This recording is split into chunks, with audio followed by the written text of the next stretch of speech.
Hello friends. क्या आपने कभी एक स्त्री और एक पुरुष की अटूट दोस्ती के बारे में सोचा है, जो निस्वार्थ,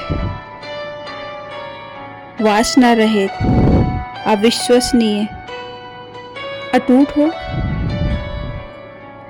जो एक पुरुष अपनी सखी की रक्षा के लिए हमेशा तत्पर रहा हो, जहां उस स्त्री के अपनों ने भी साथ न दिया हो, और वहां वो पुरुष उसकी सहायता करने के लिए हमेशा खड़ा रहा हो। क्या आप बता सकते हो कि ऐसी दोस्ती किसकी थी? आपने बहुत सारी कहानियाँ, बहुत सारी हिस्टोरिकल चीज़ें पढ़ी होंगी, देखी होंगी।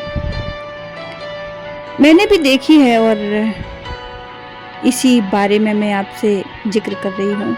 यह है कहानी महाभारत काल की, रानी द्रौपदी और भगवान श्री कृष्ण की। तो मैं उनकी दोस्ती के बारे में आप सभी से बात करना चाह रही थी। अगर आपको अच्छी लगे तो आप जरूर बताइएगा। महाभारत काल में रानी द्रौपदी और श्री कृष्ण की दोस्ती का वर्णन उस समय से मिलता है जब भगवान श्री कृष्ण शिशुपाल का वध कर रहे थे। तो भगवान श्री कृष्ण की उंगली कट गई उनके सुदर्शन चक्र से, और उनकी उंगली से खून बहने लगा। रानी द्रौपदी ने बिना समय गवाए अपने पल्लू को फाड़ा और उनकी उंगली पर बांध दिया। तब से उनकी पवित्र मित्रता की शुरुआत हो गई।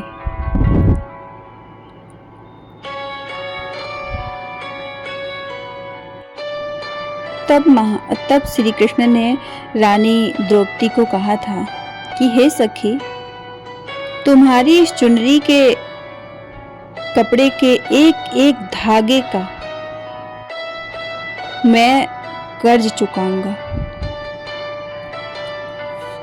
तब से ये दोस्ती एक अटूट संबंध में बदल गई थी।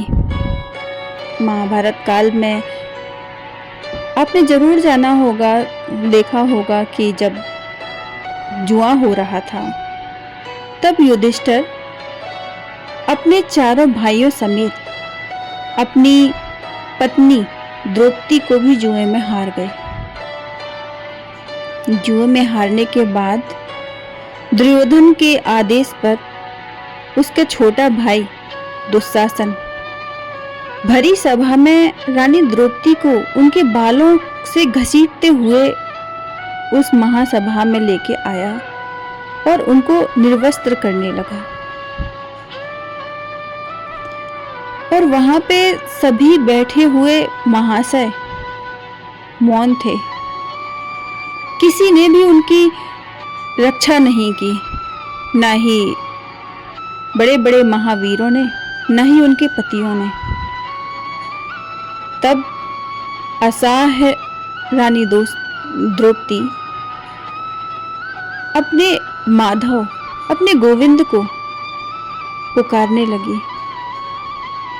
तभी श्री कृष्ण अदृश्य रूप में वहां पर प्रकट हुए और रानी द्रौपदी की साड़ी को अंतहीन बना दिया। दुशासन उस साड़ी को खींचते खींचते हार कर थक कर गिर गया, लेकिन उस साड़ी को खत्म नहीं कर पाया।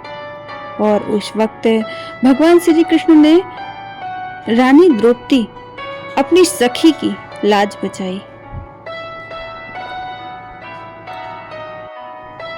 ऐसे ही उसके बाद जब रानी द्रौपदी अपने 5 पतियों के साथ जंगल में 14 वर्ष के वनवास और 1 वर्ष का अज्ञातवास के लिए गए, तब भी भगवान श्री कृष्ण उनके मार्गदर्शक बने रहे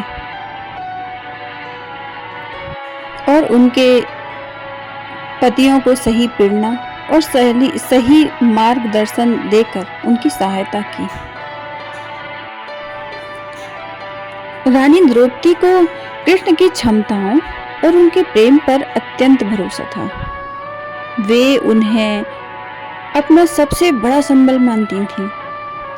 कृष्ण भी द्रौपदी के हर दुख दर्द को समझते थे और उन्हें कभी-कभी कृष्णा कहकर प्रेम से बुलाते थे। युद्ध के दौरान श्री कृष्ण द्रौपदी के पति अर्जुन का सारथी बनकर न केवल उनकी रक्षा की, बल्कि द्रौपदी के अपमान का बदला लेने दुशासन और दुर्योधन के वध में पांडवों की सहायता भी की। एक बार युद्ध के अंत में जब द्रौपदी के 5 पुत्रों को अश्वत्थामा द्वारा मार दिया गया तो द्रौपदी शोक से डूब गई। तब श्री कृष्ण उनके साथ चट्टान की तरह खड़े रहे।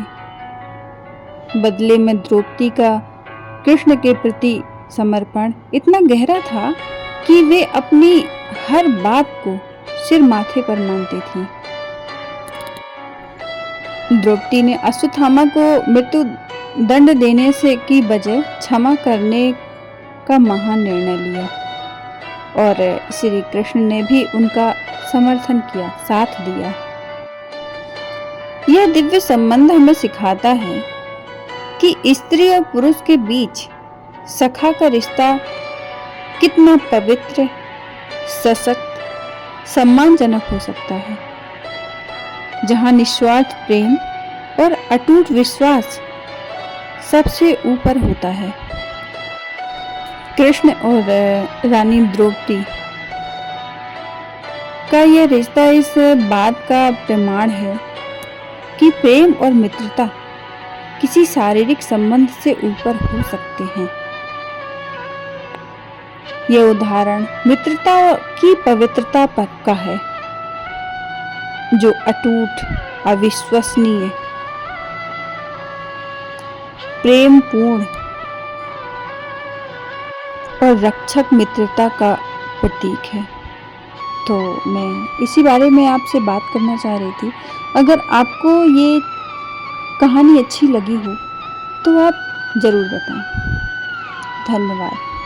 राधे कृष्णा।